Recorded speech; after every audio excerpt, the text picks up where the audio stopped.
Hello les oursons, aujourd'hui on se retrouve pour un test d'objectifs et il n'y aura pas un mais deux objectifs testés dans cette vidéo parce qu'on va s'intéresser à la série f1.8 de Panasonic. Ces objectifs sont extrêmement intéressants si on les prend notamment en tant que série.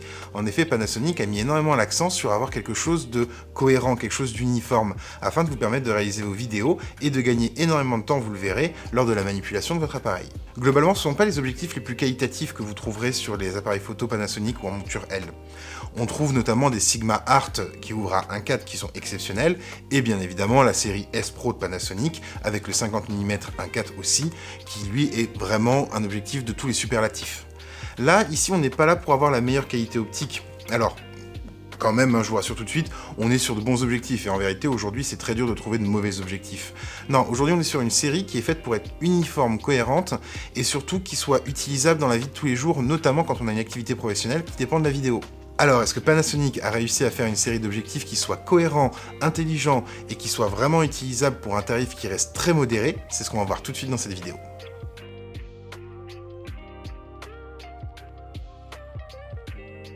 Comme je vous le disais en introduction, ces objectifs font partie d'une série. Vous retrouverez notamment le 24, le 35, le 50 et le 85 mm.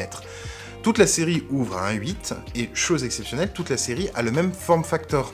Les objectifs font tous 8,2 cm de longueur et ont tous globalement le même poids.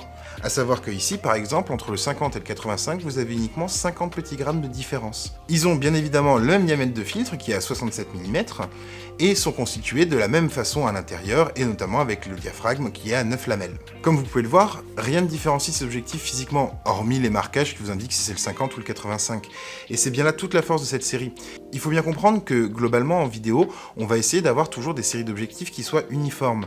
Pourquoi? Parce que personne n'a envie de passer des heures en post-traitement à essayer de rattraper les différences de contraste ou de saturation des images qui sont faites sur tel ou tel objectif. Et Panasonic, ça ils l'ont bien compris. C'est pour ça qu'ils ont fait une série qui soit autant uniforme. Si on regarde chez Canon par exemple, la série des objectifs f1.8 ont des form factors différents et des poids différents. Même si l'image peut être éventuellement comparable, on aura quand même des différences, ne serait-ce que par le physique des objectifs. J'appuie depuis tout à l'heure sur le physique d'objectif, mais en quoi est-ce que c'est quelque chose qui peut être important? Eh bien, déjà, tous ceux qui ont utilisé un stabilisateur le comprennent très bien qu'avoir toute sa série d'objectifs qui font le même poids et qui ont le même centre de gravité, c'est gagner énormément de temps parce que vous n'aurez pas à rebalancer votre gimbal à chaque fois que vous changez d'objectif. Et globalement, sur votre rig, vous n'aurez pas à recalculer la longueur des tiges ou le placement des accessoires, comme le follow focus. Donc, on voit bien que Panasonic a compris en fait ce qui était vraiment important quand on prenait une gamme d'objectifs pour pouvoir tourner avec rapidement. Moi, quand je suis avec mes clients, qu'un client va me rajouter au dernier moment un dernier plan, ça on l'a tous vécu, quand il va me dire « Ah bah là je verrais bien éventuellement un petit paysage ou un petit pan comme ça pour voir un petit peu une vue globale », j'ai pas une heure à perdre en changeant d'objectif et en rebalançant mon gimbal ou en recalculant où je dois mettre ma matbox ou mes différents accessoires. Là, je le fais en quelques minutes et c'est ça qui est génial avec ces objectifs. Ce sont pas les meilleurs, comme je vous le disais, il y en a plein qui sont bien meilleurs qu'eux, mais ça reste des objectifs qui sont déjà extrêmement bons, intrinsèquement parlant, et surtout qui sont très ancrés dans une réalité que quand on produit, on a besoin de quelque chose de fiable et quelque chose qui nous fasse gagner du temps. Alors, intéressons-nous d'un peu plus près à ces objectifs, et on va commencer par le 50 mm.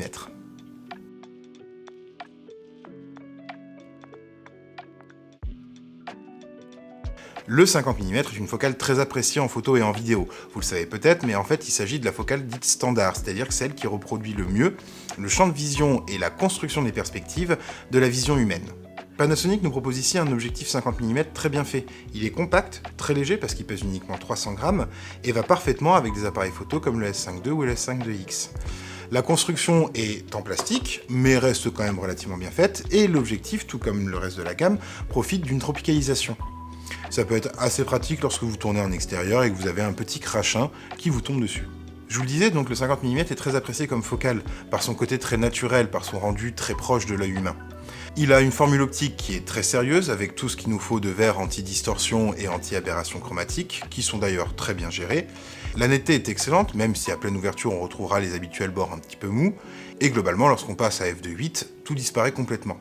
La gestion des aberrations chromatiques est donc, comme je le disais, très bonne, et la gestion des distorsions aussi, mais globalement, aujourd'hui, tous les boîtiers corrigent ça en temps réel. Du côté du bokeh, cet objectif nous offre un flou d'arrière-plan très bon. Il offre une bonne séparation entre le sujet et l'arrière-plan, et la forme du bokeh est agréable. On n'a pas trop d'effet œil de chat, et même si ça reste un objectif à ouverture 1.8, ça reste quand même tout à fait acceptable.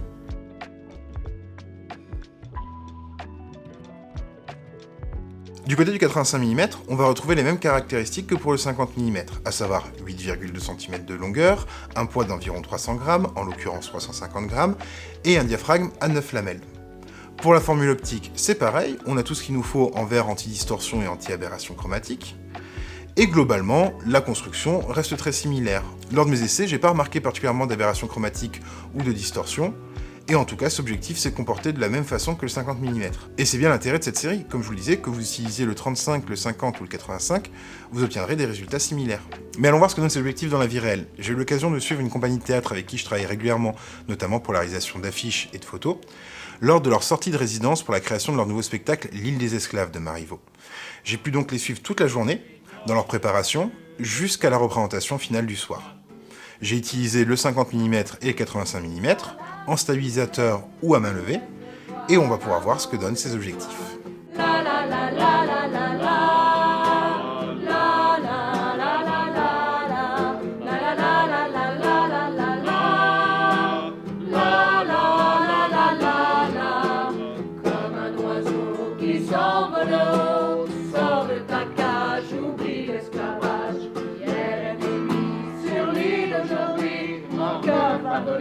Demain, liberté!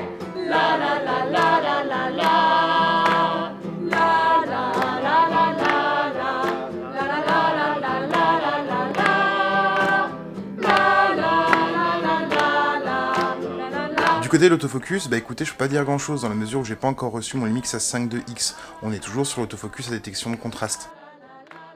En revanche, pour le focus breathing, c'est maîtrisé et ça nous offre de bonnes bascules de points.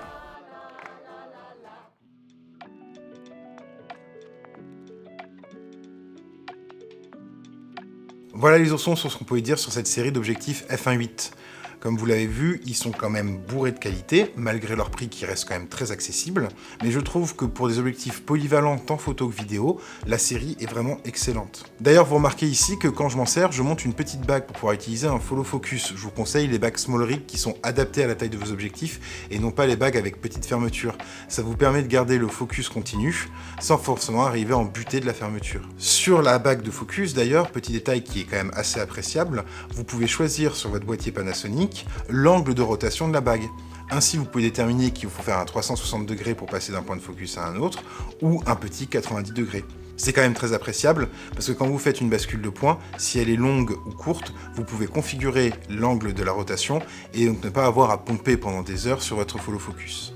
En conclusion, je dirais que cette série s'adresse un peu à tout le monde, tant les personnes qui font de la photo ou de la vidéo en amateur qu'aux professionnels. Effectivement, ça n'a pas l'aura d'une série cinéma et il n'y aura pas de caractère propre à ses objectifs, mais comme je vous le disais, ils sont très sérieux. La tropicalisation vous permet de les utiliser en extérieur sans trop craindre de les abîmer, et leur prix contenu vous permet de les amortir assez rapidement. Du point de vue du prix, justement, on retrouve le 50 mm à 450 € et le 85 mm à 600 €. Alors ça peut paraître cher pour le 50 mm, d'autant plus que certaines marques font des 50 1.8 qui sont vraiment peu chers, mais quand on prend cet objectif au sein de cette gamme, je trouve que c'est vraiment un prix qui est justifié. D'autant plus que l'entente entre le boîtier et l'objectif, notamment sur le réglage de la bague de focus, est un vrai plus. Si je devais globalement vous donner la liste des objectifs que j'ai toujours sur moi quand je vais travailler, il est clair que cette série 1.8 est tout le temps dans mon sac. Autant que mon 28-70 Sigma que je trouve exceptionnel par sa compacité et sa polyvalence. Et c'est bien ça le secret de ces objectifs. Il faut bien comprendre que lorsqu'on va voir un client, on n'est pas toujours en capacité d'avoir une vue complète sur la situation. Avoir des objectifs qui vont vous permettre de réagir rapidement et de vous adapter, c'est ça la clé pour pouvoir répondre rapidement aux besoins de vos clients. Et d'ailleurs, je profite de cette vidéo pour vous annoncer que le prochain test matériel sera le 70-200 Lumix F4 que je vais utiliser dans le cadre d'une prestation de captation de théâtre au théâtre Montansier à Versailles la semaine prochaine. Vous aurez donc un décor un petit peu différent sur la prochaine vidéo et vous verrez bien si cet objectif vaut le coup ou non.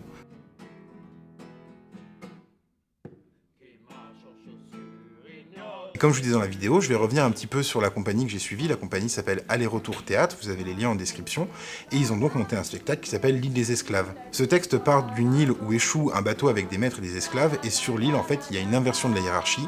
Les maîtres deviennent esclaves et les esclaves deviennent les maîtres. La compagnie a fait le choix d'adapter cette pièce de façon très comique et très dynamique.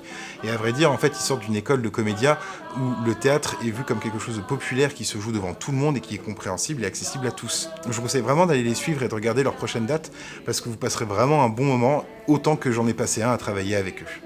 Sur ce, je vous dis à bientôt les oursons sur Charlie l'ourson. Liberté!